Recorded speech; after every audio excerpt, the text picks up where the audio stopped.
Wow, cool t-shirt, man. Yeah, it was only $1.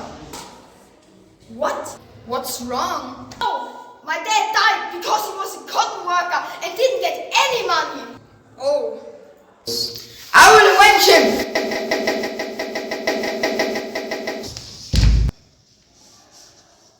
Oh, nice, a $1 shop.